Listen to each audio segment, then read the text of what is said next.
আসসালামু আলাইকুম, আমি মোহাম্মদ তানবীর রাহি। যারা আপনারা অনেকে আমাকে তহিদ আফ্রিদি চামচা অথবা তহিদ আফ্রিদি ছোট ভাই হিসেবে জানেন, তো আজকে আপনাদেরকে কিছু ভুল ধারণা ভাঙার জন্য আমি চলে আসছি। আপনারা জানেন গতকালকে আফ্রিদি ভাইকে বরিশাল থেকে মেবি গ্রেপ্তার করা হয়েছে।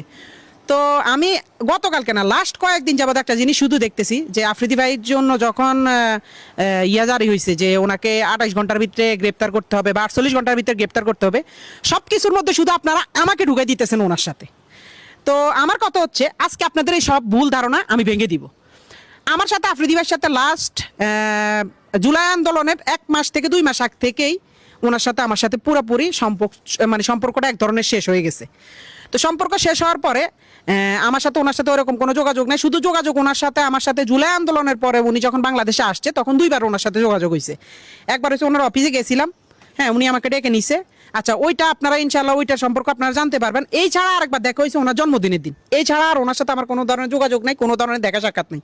কিন্তু আজকে আমি নিউজ ফিডে ঢুকতে পারতেছি না। আমার পরিবারের উপরে চাপ আসতেছে, আমার উপরে বিভিন্ন ধরনের চাপ আসতেছে যে আমি নাকি তহিদ আফ্রিদিকে ধরাই দিছি পুলিশের কাছে, এবং উনি নাকি নোয়াখালীতে আমার বাড়িতে গেছে। ভাই, আমি নিজে তো জানি না আমার বাড়িতে উনি গেছে।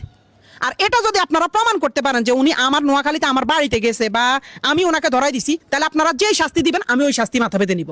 আর আরেকটা ছোট্ট বিষয় হচ্ছে, আমার বলতেই হবে, আমাদের তহিদ আফ্রিদি টিম মেম্বার তো আমি একা ছিলাম না। আপনারা সবাই আমাকে নিয়ে পড়ে আছেন কেন ভাই?